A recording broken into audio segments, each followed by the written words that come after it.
सी CTET 2020 previous year question.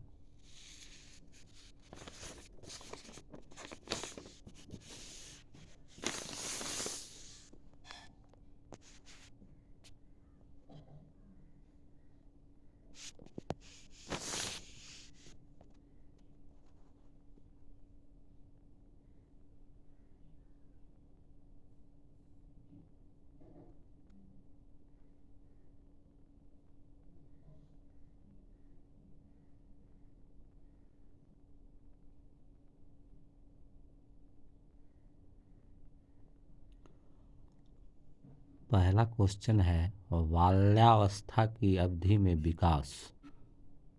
तो बाल्यावस्था की अवधि में विकास ऑप्शन है धीमी गति से होता है एवं उसे मापा नहीं जा सकता है, बहुस्तरीय और मिश्रित होता है, में केवल परिणात्मक परिवर्तन होते हैं, अनियमित और असंबद्ध होता है। तो इसका होगा दूसरा, बहुस्तरीय और मिश्रित होता है।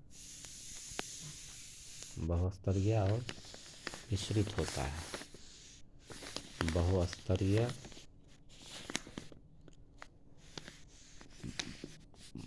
बाल्यावस्था। दूसरा क्वेश्चन है निकस्त विकास का क्षेत्र क्या है?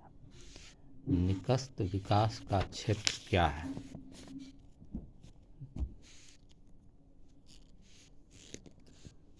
निकस्त विकास का क्षेत्र क्या है? तो बच्चों के वर्तमान स्तर पर स्वतंत्र प्रदर्शन और वयस्क और अधिक कौशल वाले समकक्षियों की सहायता से बच्चों द्वारा उपार्जित किए जाने वाले प्रदर्शन के मध्य का क्षेत्र। दूसरा ऑप्शन विभिन्न प्रकार के कार्य जो कि अपनी आयु के अनुसार बच्चे को करने चाहिए परंतु वह नहीं कर सकती। तीसरा है वह प्रक्रिया जिसमें शुरू में विभिन्न समझ वाले दो व्यक्ति समान समझ पर पहुंचते हैं।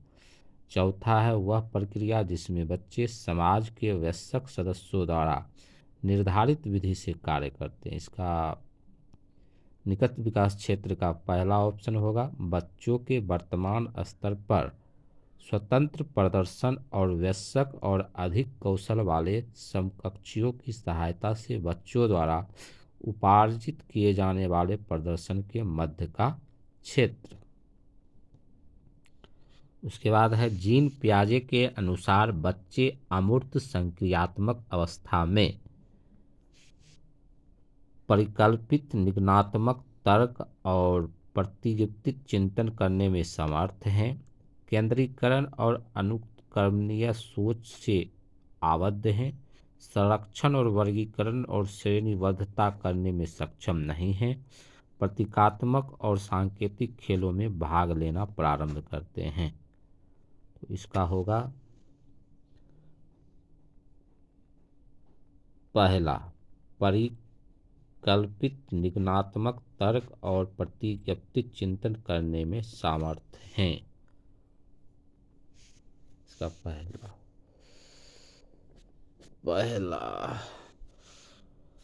Lawrence Kohlberg. चौथा नंबर क्वेश्चन लॉरेंस कोलबर्ग के नैतिक विकास के सिद्धांत के अनुसार व्यक्ति किस अवस्था में जब वह विश्वास करता है कि वर्तमान सामाजिक प्रणाली को सक्रियात्मकता पूर्वक बनाए रखने के लिए धनात्मक मानवीय संबंध और सामाजिक वर्ग सुरक्षित रहता है। सार्वभौमिक नैतिक सिद्धांत अभिविन्यास। सार्वभौमिक नैतिक सिद्धांत अभिविन्यास। उसके बाद पांचवा नंबर क्वेश्चन है हार्वर्ड गार्डनर के बहुबुद्धि सिद्धांत के अनुसार निम्नलिखित में से कौन सा जोड़ा बुद्धि के प्रकार और अंतः स्थिति अनुपालन संभावना के अनुसार सही है? तो इसका राइट आंसर हो जाएगा अंतरा व्यक्तित्व विक्रेता।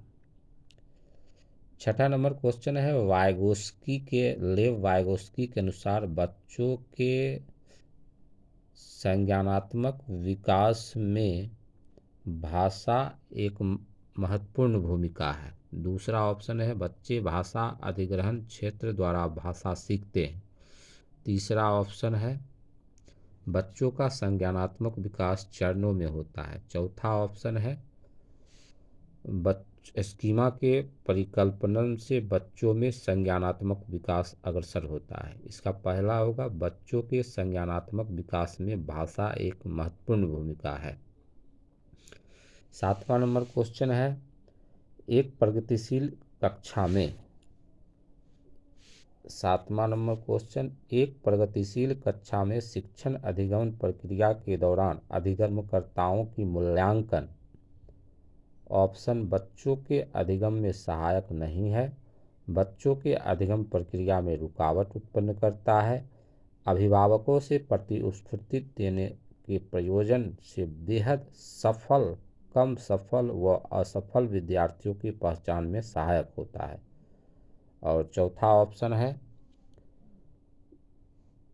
बेहद महत्वपूर्ण है क्योंकि यह बच्चों के समझ की जानकारी देता है और अध्यापिका को अपने शिक्षा शास्त्र पर विचारने में सहायक होता है। इसका चौथा राइट आंसर हो जाएगा चौथा। उसके बाद है सातवां नंबर क्वेश्चन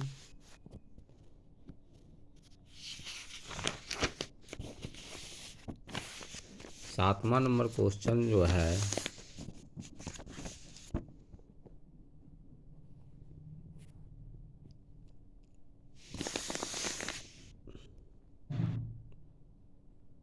कक्षा में सभी लिंगों में जेंडर रूढ़िवादिता कम करने और विकास के विस्तार की संभावनाओं को बढ़ाने के लिए प्रभावशाली पद्धति कौन सी है? तो पहला ऑप्शन हो गया लिंगों के जैविक अंतरों की उपेक्षा करना और उन्हें अस्वीकार करना। दूसरा ऑप्शन हो गया समाज में चित्रित लिंग भूमिकाओं को प्रबल करना। तीसरा ऑप्शन होगा एक ही लिंग के योग्यता समूह बनाना। चौथा ऑप्शन होगा क्रियाकलाप के लिए मिश्रित लिंग समूह बनाना और विचार विमर्श को प्रोत्साहित करना। तो इसका चौथा राइट आंसर हो जाएगा क्रियाकलाप के लिए मिश्रित लिंग समूह बनाना और विचार विमर्श को प्रोत्साहित करना। उसके बाद 9वां क्वेश्चन है अध्यापकों की कक्षा में बहुभाषिकता डैश समझना चाहिए। एक गुण और साधन, एक रुकावट, एक समस्या, एक व्यवस्थापक मुद्दा। तो इसका पहला राइट आंसर होगा एक गुण और ये गुण और समाधान। उसके बाद है 10वां क्वेश्चन है बाल केंद्रित कक्षा वह है जिसमें पहला ऑप्शन अध्यापक केवल पाठ्य पुस्तक को ज्ञान के स्रोत के लिए उपयोग करता है, ये नहीं होगा। दूसरा ऑप्शन है अध्यापक बच्चों को उनकी क्षमता के आधार पर वर्गीकृत करता है। तीसरा ऑप्शन है बच्चों के व्यवहार को निर्देशित करने के लिए अध्यापक पुरस्कार और दंड का प्रयोग करता है। चौथा ऑप्शन है अध्यापक लचीला और प्रत्येक बच्चे की व्यक्तिगत आवश्यकताओं को पूरा करता है। ये चौथा ऑप्शन हो जाएगा अध्यापक लचीला और प्रत्येक बच्चे की व्यक्तिगत भिन्नताओं की आवश्यकता को पूरा करता है।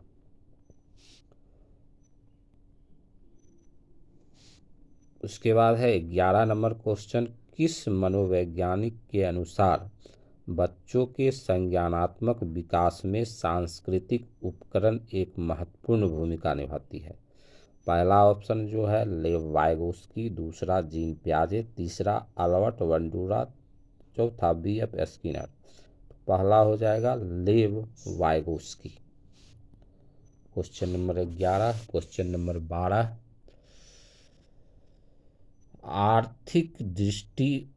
आंशिक दृष्टि वाले विद्यार्थियों के लिए निम्नलिखित में से कौन सी अधिगम सामग्री उपयुक्त नहीं है। पहला ऑप्शन जो है बड़े आकार में मुद्रित पुस्तकें, दूसरा है त्रिविमीय नक्शे और चार्ट, चौथा है बोलती पुस्तकें, स्पर्शीय सूचना पट, चौथा है छोटी मुद्रा वाली कार्ड शीट। तो इसका चौथा ऑप्शन हो जाएगा छोटी मुद्रा वाली कार्ड शीट। उसके बाद क्वेश्चन नंबर 13 है समावेशी शिक्षा के पीछे अंतर्निहित विचार है। बच्चों को उनकी योग्यता के आधार पर पृथक करना और व्यावसायिक प्रशिक्षण का प्रबंध करना। दूसरा ऑप्शन है बच्चों की अक्षमताओं के आधार पर उनकी सीमाओं की पहचान करने के लिए उन्हें नामांकित करना। तीसरा ऑप्शन है अलग अलग अक्षमताओं वाले बच्चों के लिए विशिष्ट शैक्षिक संस्थानों का प्रावधान करना। चौथा ऑप्शन है दार्शनिकता की सभी बच्चों को नियमित विद्यालय में समान शिक्षा पाने का अधिकार देना। इसका चौथा ऑप्शन हो जाएगा चौथा, दार्शनिकता की सभी बच्चे को नियमित विद्यालय में समान शिक्षा पाने का अधिकार है। उसके बाद क्वेश्चन संख्या 13, उसके बाद 14 है प्रतिभाशाली और सृजनात्मक बच्चों की आवश्यकताओं को किस प्रकार संबोधित किया जा सकता है।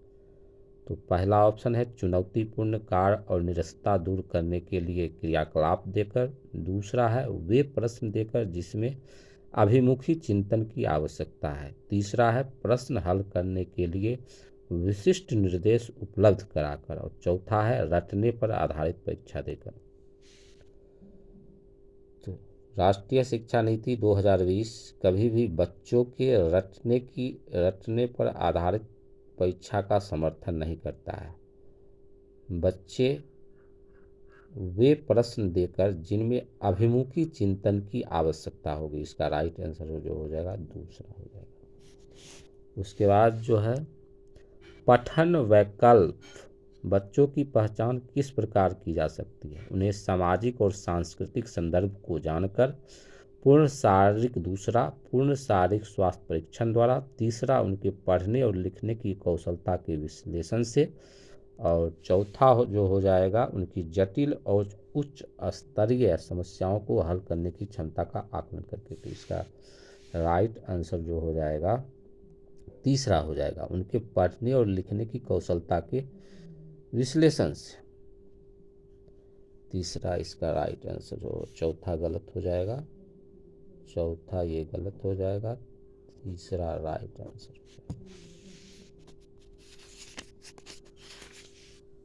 आज यहीं तक रहने देते हैं, 15 नंबर तक ही।